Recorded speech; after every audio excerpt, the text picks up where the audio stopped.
So, dude, Dude, how are you, dude? I'm feeling all right. It's a little chilly here, but we got that Canadian vortex messing with us down here. Well, that's because you have a Canadian wife, and That's so we right, want yeah, her the to. vortex. How are you? Everything's cool. How about you? Well, I'm good, but you are like I said this on my show the other day. We play more Paul Brown on Wave 98.3 Yes. than anybody else because you're not only on your own records, you're on everybody's record. It's like, so and so with Paul Brown, so and so, Huge Groove now, 7 and 7 with Paul Brown. So much great stuff from you. Yeah, it's fun. I've been lucky. I've been able to record with my friends and people I really love, and they keep coming back for more. So I'm enjoying it. You're a special guy. So I here. Yeah. I want to talk to you though. I'm so excited for you about performing at Boscov's Berks Jazz with Larry Carlton. Mr. Larry. Yeah. Well, tell me about that. You've been on tour with Larry. I know he was kind of your hero. Wasn't it at the Canadian Smooth Jazz Awards that you met him for the first time? No, I didn't meet him for the first time, but I met his manager for the first time. Yeah. And I had already produced a couple records for Larry at that point. Oh, yeah. Okay. So when he mid '90s, I did 2 records for him. Fingerprints and Deep Into It, and that's where we really met in terms of being professional. I had met him before as a studio musician, but we started working together on that Warner Brother album, Fingerprints. And so I had produced a couple records for him, and then later worked with Foreplay when he was in it. So we had some history, and we always talked about. He knew that he was one of my guitar, mentor, heroes, whatever you want to call it, influences. Yeah. And, so he always got kind of a giggle out of that. And then later on, when we met, what Larry was getting an award, and I was backstage with you and Robert Williams, his manager. Yeah. I was talking to Robert, and we were standing backstage, and I got a chance to play with Larry. And that photograph that your friend Karen did. No, Catherine Howard. Yeah. Right, Catherine Howard. It's her birthday today. I know. Yeah. So anyway, she grabbed that picture while we were jamming at that Larry event, and that picture became the cover of our CD. Yeah. So it all cool. Yeah, all goes back to the Canadian Smooth Jazz Awards. That's right. And so now you guys are going to be performing together at Berks Jazz. Tell me about that. What can we expect? Well, we did a record together, Soul Searching, and it's all 10 songs of Larry and I duetting, and it's a really beautiful record. So we're going to play, I think, 4 songs from that CD, and then I'm going to play a few songs from my CDs, and he's going to play some from his CDs. And then we play together on a few just various songs, like Put It Where You Want It, which we both had hits with. Yeah. And songs like that. And so it's going to be it's a great show. It's 90 minutes of, you got Larry music, PV music, Steely Dan, and all this stuff combined. And it's all happening in Reading, Pennsylvania. Reading, Pennsylvania. Tell us about Berks Jazz, especially for our new Vancouver listeners who wouldn't really be that familiar with this festival. Well, I mean, I'm not sure how many years it's been going on, but it's truly.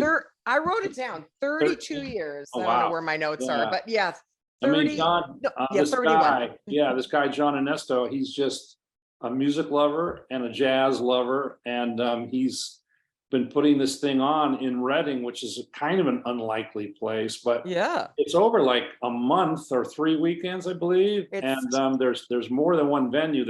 I've played at 3 venues that I can think of. One is huge theater, and then they have a big Hilton ballroom, which is like a normal concert setting. And then they have some smaller rooms.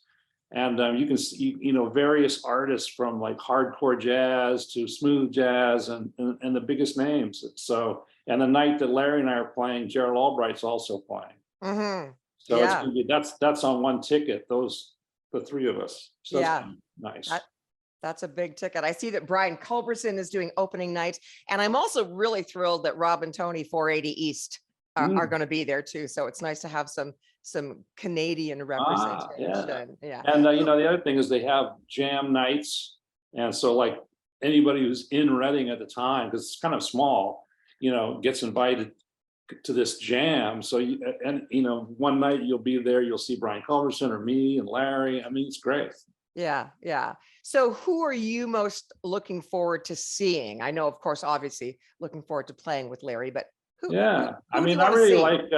You mean in terms of music to go see? Yeah, in Reading at Boscov's Berks Well, you Jazz. know what? I really haven't looked at the calendar of who's there because we're kind of like coming in and getting out because I have a gig the next day in North Carolina. So Oh, I okay. haven't even thought about going to see anybody else, Yeah. honestly, because we come in the night and then early morning we have sound check. Our show's at 1 o'clock in the afternoon.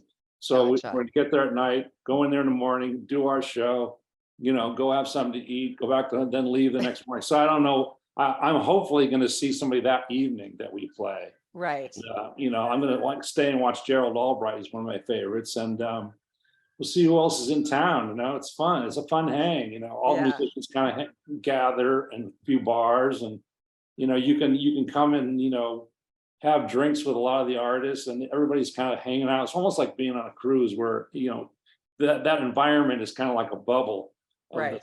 the three places, and everybody kind of goes back and forth. So tell me about all these new people that you are producing, and without playing favorites, tell me who's your favorite. Who have you had the most fun with in the studio? Because there's so many great new names coming out of the Paul Brown studio. Yeah, well, I mean, most recently I'm working with Justin Lee Schultz, who's amazing talent, a 15-year-old kid, and he's like McCoy Tyner and Joe Sample in one guy, and he plays guitar like George Benson, and he plays sax and bass, and it's just insane.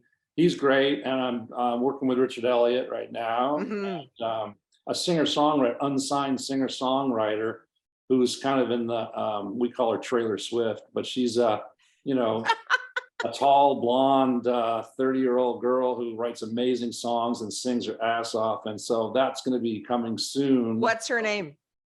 I don't know if I should say, but Nikki Small is her. Yeah, good. But she goes as Trailer Swift at the moment. That's but hilarious. Nikki Small, she's amazing. And then I'm finishing my wife's second album. She's just a little bit more left to do. And that'll be coming out soon. And she's always fun to work with. I'm just kidding. She's fun to do everything with, I'm Right, sure. Is that Sammy that's down there that you keep petting, or is that just like some random person? No, Hi, Sammy. Sammy's down there. Yeah. He's crazy. He's a wild man. Is he a lot different than Miles? Way different. Yeah. Miles was so chill. This dog he's a handful. He's just on you all the time, and he's huge. And Miles was 55 pounds, and he's close to 100 pounds. Yeah. But he's a different kind of a golden retriever. So yeah, we're having fun with him. Okay, so I have one more question I want to talk to you about, because and you and I chatted a little bit about this at Christmas. I don't want to talk about your parents, because a lot of people, certainly Wave 98.3 listeners, don't know the stock that you come from. And your parents were very renowned session singers in LA as you were growing up. And you know me, I'm such a fan of the old trad music. And every time I have something come up, and especially at Christmas, because I listen to a lot of crooners at Christmas, and I'm always like hearing them. Yeah, I'm like, that's your parents, isn't it? That's Paul's parents. And I met both your parents when my son and I were staying with you guys in LA. And I remember your mother was so beautiful and so like movie star. She was something else. Yeah. And so what was it like growing up in that kind of environment for you? I mean, I just figured that's the way all families were. They would go, my mom was probably the busiest session singer of all time.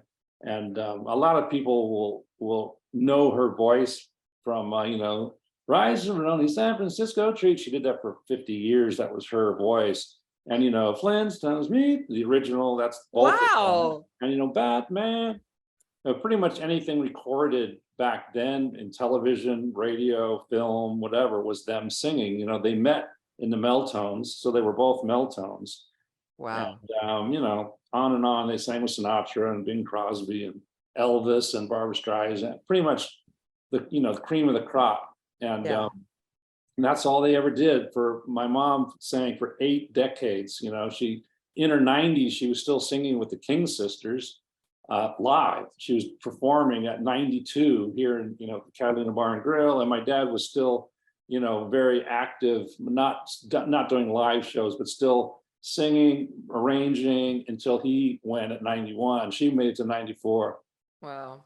Do you know, I still remember when you were nominated for International Vocalist at the Canadian My dad Jazz found that Awards. very humorous. No, I know. But I remember you said to me, oh, like my parents are now, they finally think I've made it. Okay. Because all the guitar playing and the producing, and even when you play drums with John Baldry, that wasn't enough. No, you are now finally a singer in the family too.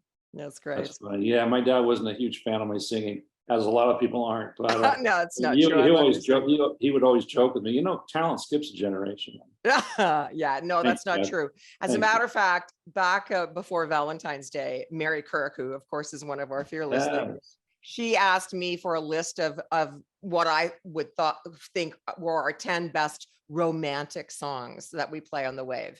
And on that list was Love You Found Me, which of course you wrote. It is nice. That is nice. Kind of a Van Morrison kind of thing to it. Yeah. Yeah, it's a great song. Okay, well, I'm talking to Larry next week, so we're going to get his take on how he feels about performing. Tell him that he knows nothing of my work, if you would.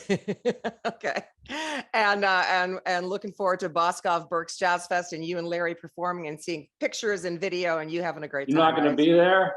I am not going to be there because, you know, I got shows to do. Don't worry. I'm working on Mary Kirk to bring those Canadian Smooth Jazz Awards back to Vancouver. I know she says that she'll get it'll be a divorce if she does, but you know what? I say never say never. Doug doesn't want it. It's a lot of work. Oh, it's a lot of work, but we always had so much fun. Always loved having you and Jack come up and join the party. And that was fun. And it gave her a chance to go see her family, which was down the street from Mississauga. It was great. The best. Yeah.